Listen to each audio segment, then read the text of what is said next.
Bienvenidos estrategas, porque la comunicación tiene mucho que contar.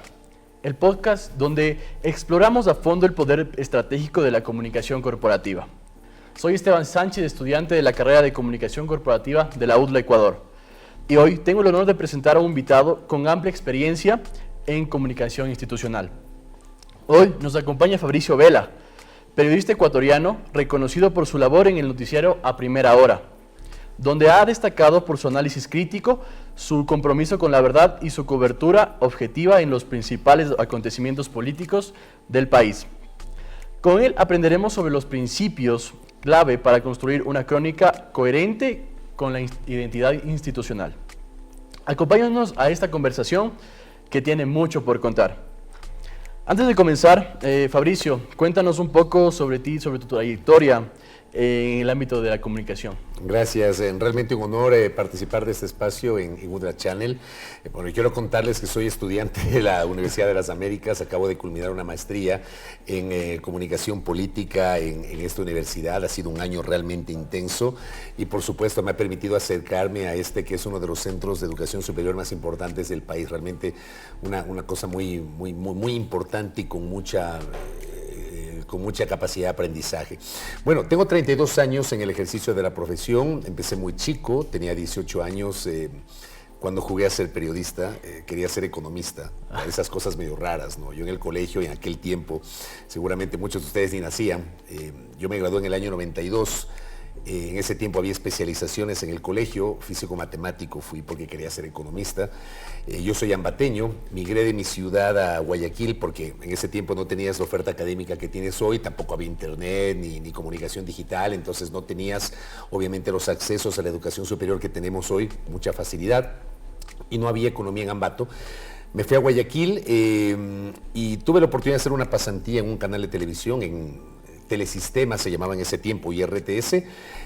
Tuve experiencia en comunicación durante mi juventud porque hice radio, por la influencia de mi padre. Yo vengo de una familia de radiodifusores, pero no le había tomado como una posibilidad de una profesión de vida para el futuro, sino más bien como un hobby. Sin embargo, pude hacer esta pasantía y a los 3 meses, faltando una semana para cumplir 19 años, me llamaron a contratar como reportero.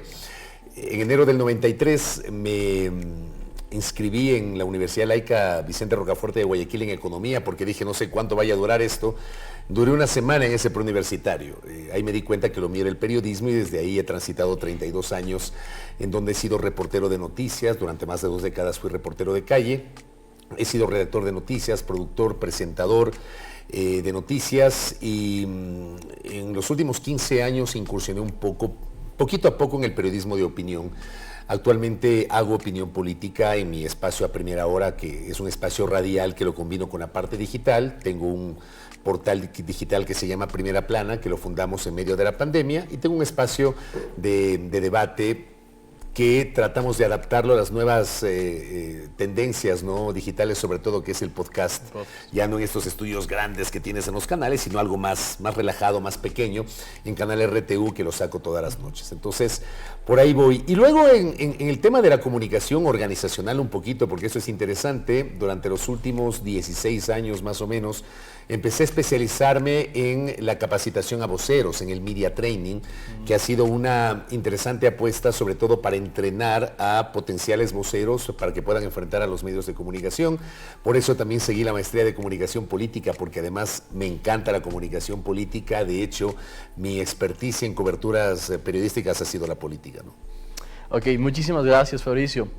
Vamos a hablar un poco de los fundamentos de la crónica corporativa, ¿ya? ¿Qué es lo primero que una organización debe tener claro antes de construir una crónica corporativa sólida y coherente con su identidad institucional? Hay, por ejemplo, creo yo, un gran problema en muchas organizaciones que es la falta de identidad. Ni siquiera tienen claro la diferencia entre comunicación interna y comunicación externa.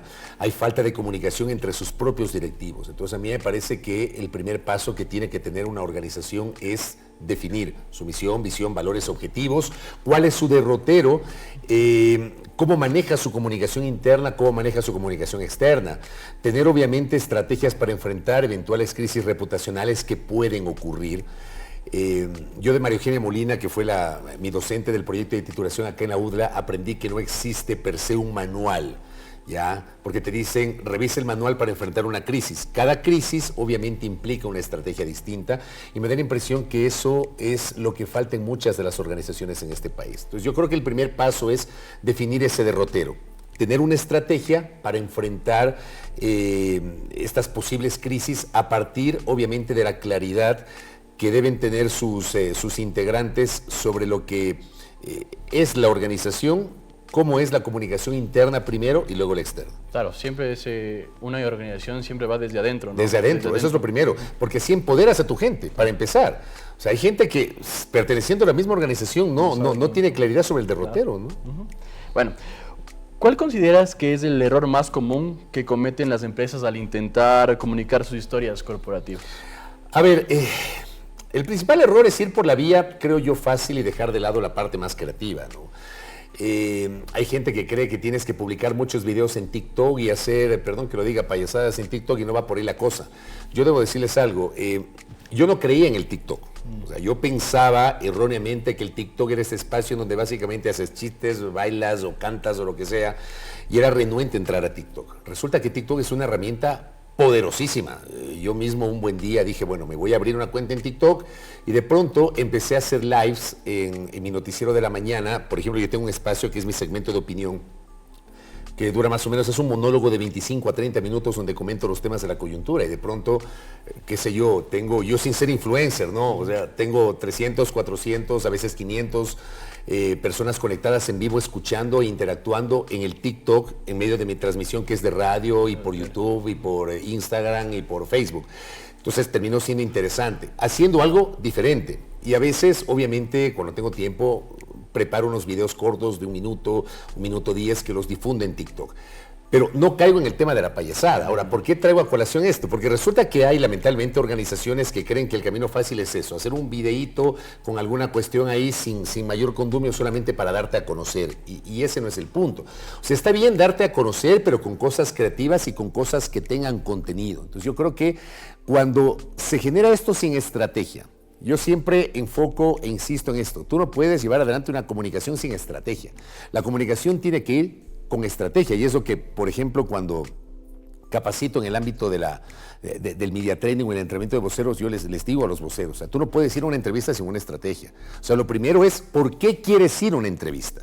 En el caso de las organizaciones, ¿por qué te quieres dar a conocer? ¿Qué quieres dar a conocer? ¿Qué quieres que la gente piense de ti? Entonces, yo sí identifico hay un error cuando tenemos determinadas, entre comillas, campañas que lo hacen a nivel digital porque es el camino además más barato y más fácil, pero no tienes un norte. ¿Cuál es el objetivo que realmente persigues? Yo eso lo ubico como un error, ¿no?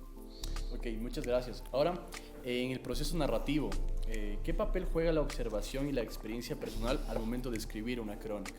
A ver, yo como decía, tuve la oportunidad de ser más de 2 décadas reportero de noticias. El ser reportero te permite tener una visión mucho más amplia de la realidad, porque haces el trabajo de campo, haces la cobertura en la calle, te codeas con el poder, también te codeas con los temas más sensibles. Entonces eso te da evidentemente una visión muchísimo más amplia a la hora de redactar.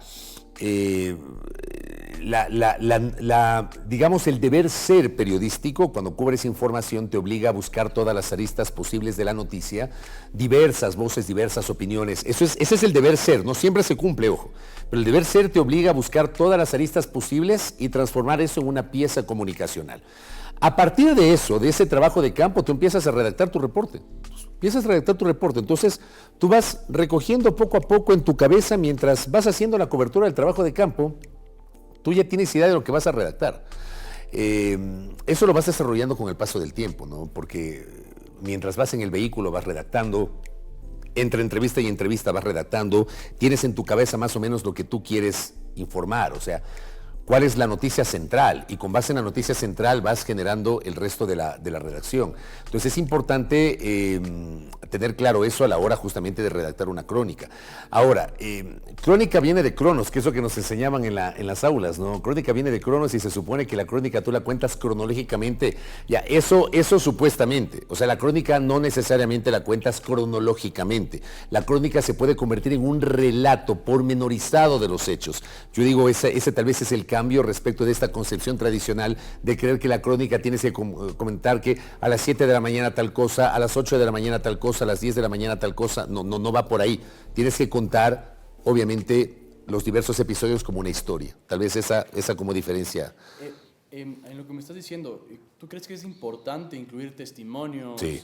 Datos o Sin duda. estadísticas para darle la credibilidad? Sin lugar a dudas, lo que estás planteando es un elemento irrenunciable en el desarrollo de una cobertura periodística. Tú no puedes presentar un reporte si ese reporte no tiene contenido y ese contenido no está validado por los datos.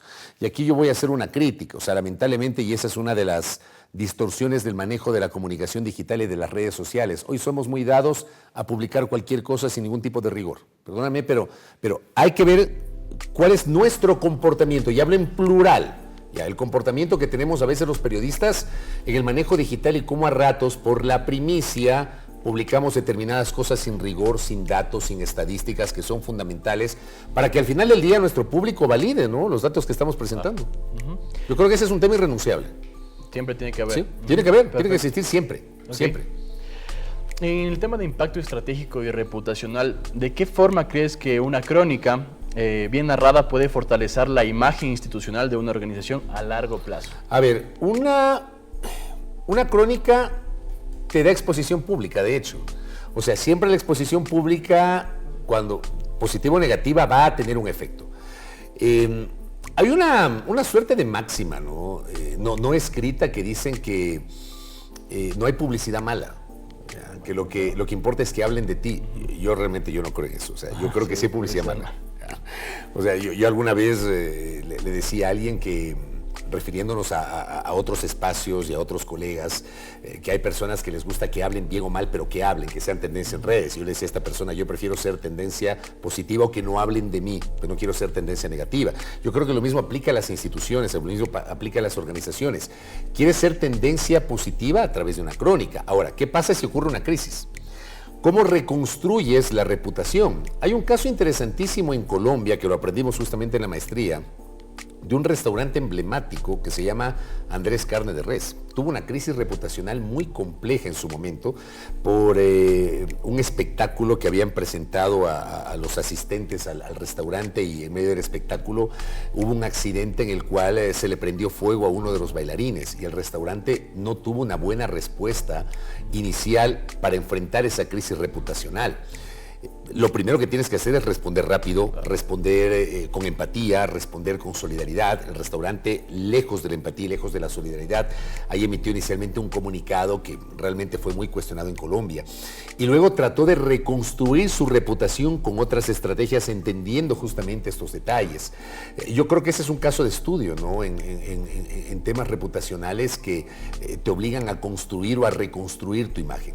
Aprovechar, por ejemplo, una crónica. ¿Cómo lo haces para, a partir de eso, construir una reputación positiva? O si ocurre una crisis, ¿cómo a partir de esa publicación generas estrategias para reconstruir tu imagen? No es sencillo, ojo, porque la reputación es, digo yo, un activo tan importante como la credibilidad en el caso de los periodistas. Esa es una suerte de frase cliché. Los periodistas decimos que nuestro activo más importante es la credibilidad. Si lo perdemos, o sea, no tiene razón de ser. Yo creo que lo mismo pasa en el caso de las organizaciones. La reputación es muy complicado reconstruir. ¿Cómo la reconstruyes? Obviamente, y otra vez, repito, con estrategia. Yo creo que la crónica te puede ayudar si tienes una estrategia para construir o reconstruir esa reputación. Ok, ¿cómo puedes presentar una crónica corporativa para distintos públicos? Colaboradores, inversionistas o comunidad. A ver, al público interno, obviamente, digamos, no le vas a hablar de la misma manera que al público externo. O sea, se supone que el público interno sabe lo que hace la organización, sabe cuál es la lógica de la organización, y tienes que tener una estrategia distinta. O sea, yo creo que para cada segmento tienes que tener una estrategia distinta. Aplica también para el manejo de las redes, ¿no? No es lo mismo que tú publiques en X a que publiques un video en TikTok, a que publiques un reel en Instagram. Yo creo que TikTok e Instagram se parecen mucho y puedes publicar los videos cortos, pero no puedes publicar lo mismo en X, no puedes publicar lo mismo en LinkedIn. O sea, tú vas analizando, explorando cada escenario y construyendo un mensaje distinto, pero atado al mensaje central de lo que quieres comunicar. Ok, hablando de esto de la comunicación interna, ¿cómo puedes integrar los valores institucionales a la escritura de una crónica corporativa? A ver, yo te decía que, y a veces pasa en los medios de comunicación, digo, me ha pasado. Yo he trabajado en varios medios de comunicación y resulta que a ratos, siendo medio de comunicación, no hay comunicación. Entonces, si no comunicas a tu gente, si no empiezas a comunicar a tu gente, si no empiezas tú a involucrar a tu gente en las cosas que estás haciendo como organización, estás perdido. O sea, lo primero es empoderar a tu gente. Yo creo que la crónica puede ser un buen mecanismo para comenzar poco a poco a involucrar a la gente en las cosas que está haciendo la organización. Creo que ahí le encuentro yo ese valor. Ok, ya para ir terminando, ¿recuerdas de alguna crónica que escribiste y que haya tenido un impacto especial en ti o en una organización? ¿O qué hizo que sea tan significativa? A ver, ojo que lo mío más ha sido radio y televisión. Yo no hablaría tanto de una crónica escrita, sino de un trabajo periodístico, ¿no? A mí el periodismo me brindó la oportunidad, por ejemplo, de cubrir 3 caídas presidenciales, la de Bucaram en el 97, la de Maguad en el 2000, la de Gutiérrez en el 2005, 2 asambleas constituyentes, la del 97-98, la del 2007-2008. Pero en medio de todo esto, digamos, ha habido espacios en los cuales he hecho trabajos periodísticos que han tenido ciertas repercusiones.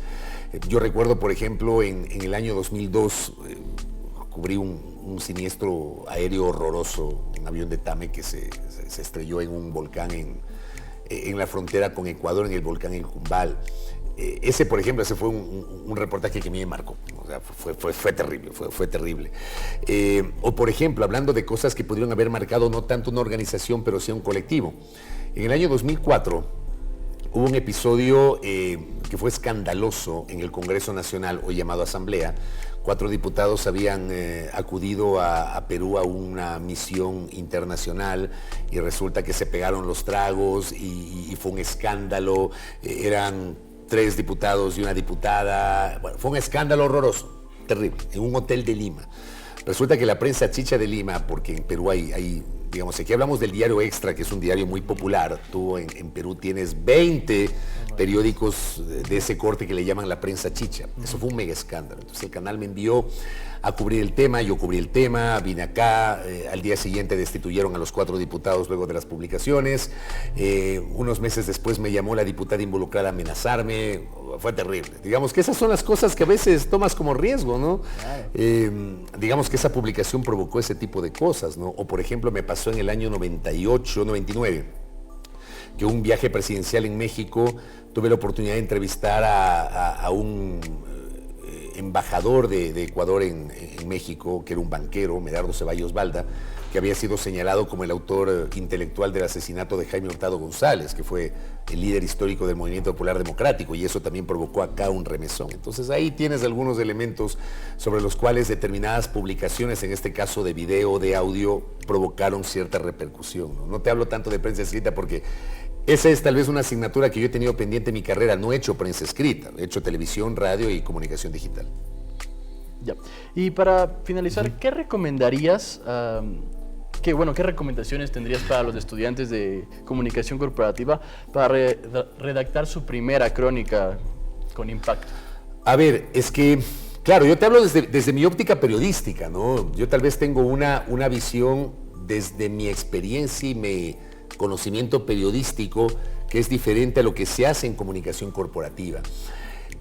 Yo no tendría, digamos, una recomendación concluyente respecto de cómo empezar una crónica. Sí generaría una recomendación que es el hecho de trabajar siempre sobre las estrategias, sobre el derrotero, o sea, a dónde quieres ir, por qué quieres estar en los medios, qué le quieres decir a la gente, cuál es el mensaje que quieres posicionar. Esa sí para mí es una recomendación irrenunciable, porque cuando tú tienes un equipo supuestamente estratégico en la empresa y ese equipo estratégico no te genera una estrategia de cuándo salir a los medios, cuándo no salir a los medios, cuándo responder, entender que es una crisis, que no todo lo que publican en las redes termina siendo una crisis reputacional, eso termina obviamente minando la imagen de la institución. Preparar a los voceros, que es fundamental. No todas las organizaciones preparan a sus voceros y cuando hay una crisis no sabes a quién ponerle a hacer la vocería. son temas que suelen ocurrir, ¿no? Eso tal vez como recomendación. Yo no te podría dar algo concluyente de por dónde empezar una crónica.